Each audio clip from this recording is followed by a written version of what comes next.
ಮಾಡ್ತಿದ್ದೀರಾ ಅಂತ ನಿಮ್ದು ಒಂದಿನ ಟೈಮ್ ಟೇಬಲ್ ಆದರೂ ಹೇಳಿ ಅಂತ ಯಾರೋ ಕೇಳಿದ್ದಾರೆ. ಸಂತೋಷವಾಗಿ ಹೇಳ್ತೀನಿ, ನೀವು ಅದನ್ನೇ ಮಾಡಿ. ನಾನು ಬೆಳಗ್ಗೆ 3:30 ಗಂಟೆಗೆ ಹೇಳ್ತೀನಿ. 5:30ವರೆಗೂ ನನ್ನ ಧ್ಯಾನ ಜಪ ಆಗುತ್ತೆ. ಆಮೇಲೆ ಒಂದು ರೌಂಡ್ ವಾಕಿಂಗು ಪ್ರಾಣಾಯಾಮ ಮಾಡ್ತೀನಿ. ಆಮೇಲೆ ಸ್ನಾನ ಮಾಡಿದ್ಮೇಲೆ ಪೂಜೆ ಮಾಡ್ತೀನಿ, ಜಪ ಮಾಡ್ಕೊಳ್ತೀನಿ. ಆಮೇಲೆ ಬ್ರೇಕ್ಫಾಸ್ಟ್ ಮಾಡ್ತೀನಿ.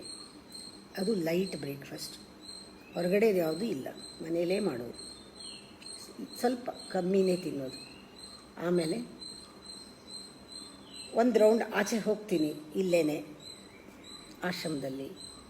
ಕೆಲವು ಸತಿ ಓದ್ತೀನಿ, ಕೆಲವು ಸತಿ ಬರಿತೀನಿ, ಜಾಸ್ತಿ ಬರಿತೀನಿ ಓದೋಕ್ಕಿಂತ. ಅಷ್ಟರಲ್ಲೇ ಮಧ್ಯಾಹ್ನ ಆಗೋಗುತ್ತೆ. ಇದನ್ನೆಲ್ಲ ಮಾಡುವಾಗ ಓಡಾಡ್ಕೊಂಡಿರ್ತೀನಿ, ಯಾಕೆಂದರೆ ಒಂದು 10-15 ಸಾವಿರ ಸ್ಟೆಪ್ ಮಾಡಲೇಬೇಕು. ನನ್ನ ಕಮಿಟ್ಮೆಂಟ್ ಅದು. ವಾಚ್ ಕಟ್ಕೊಂಡಿರ್ತೀನಿ. 15 ಸಾವಿರ ಆಗೋವರೆಗೂ ಕೇರ್ಫುಲ್ಲಾಗಿ ಅವೇರ್ನೆಸ್ನಲ್ಲಿ ಓಡಾಡ್ಕೊಳ್ತಾ ಇರ್ತೀನಿ. 1:30ಗೆ ಸ್ವಲ್ಪ ಊಟ ಮಾಡ್ತೀನಿ, ಅದು ಮನೇಲಿ ಮಾಡಿದ್ದು, ಹೊರಗಡೆದು ಯಾವುದೂ ಮುಟ್ಟಲ್ಲ. ಮಧ್ಯೆ ಮಧ್ಯೆ ಚೆನ್ನಾಗಿ ನೀರು ಕುಡಿತೀನಿ. ಓಡಾಡ್ಕೊಂಡೇ ಏನೋ ಒಂದು ವಿಷಯಗಳು ಬರ್ತಾಯಿದ್ರೆ, ಯಾರಾದರೂ ಸಿಕ್ಕಿದ್ರೆ ಸತ್ಸಂಗ ಮಾಡ್ತಾ ಇರ್ತೀನಿ. ಯಾರಾದರೂ ಅವ್ರಾಗವರೇ ಫೋನ್ ಮಾಡಿದ್ರು ಸತ್ಸಂಗನೇ, ಫೋನಲ್ಲೂ ಕೂಡ. ಮಕ್ಕಳು ಮಾಡಿದ್ರು ಫೋನಲ್ಲಿ ಸತ್ಸಂಗನೇ, ಗಂಡ ಮಾಡಿದ್ರು ಫೋನಲ್ಲಿ ಸತ್ಸಂಗನೇ, ಬೇರೆ ಏನಿಲ್ಲ. ನಮ್ಮ ಎಕ್ಸ್ಪೀರಿಯನ್ಸ್ನ ಶೇರ್ ಮಾಡ್ತಾ ಇರ್ತೀವಿ. ನಮಗೆ ಜೀವನ ಇದೇನೇ.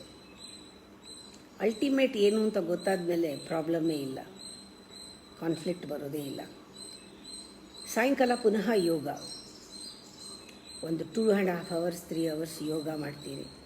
ಆಮೇಲೆ ಲೈಟಾಗಿ ಏನಾದರೂ ತುಂಬ ಚೆನ್ನಾಗಿದೆ ಅನಿಸಿದ್ರೆ ಬೇಕಾದರೆ ಕನ್ನಡ ಸೀರಿಯಲ್ಲು ಅದೂ ನೋಡ್ತೀನಿ. ಇವಾಗ ಯಾವುದೂ ನೋಡ್ತಾ ಇಲ್ಲ, ಇವಾಗ ಯಾವುದೂ ಅಷ್ಟೊಂದು ಇಷ್ಟ ಆಗ್ತಾಯಿಲ್ಲ, ನೋಡ್ತಾ ಇಲ್ಲ.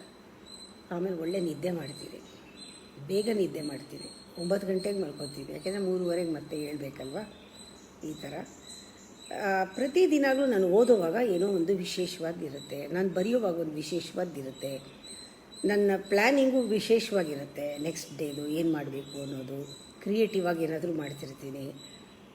ಗುಡ್ಡದಲ್ಲಿ ಏನು ಮಾಡಬೇಕು, ಏನು ನಡೀತಾ ಇದೆ ಅದ್ರ ಕಡೆ ಗಮನ ಕೊಡ್ತೀನಿ. ಆ ಥರ ಅದರಿಂದ ನನಗೆ ಆರಾಮಾಗಿ ಜೀವನ ಖುಷಿಯಾಗಿ ಆಗ್ತಾಯಿದೆ.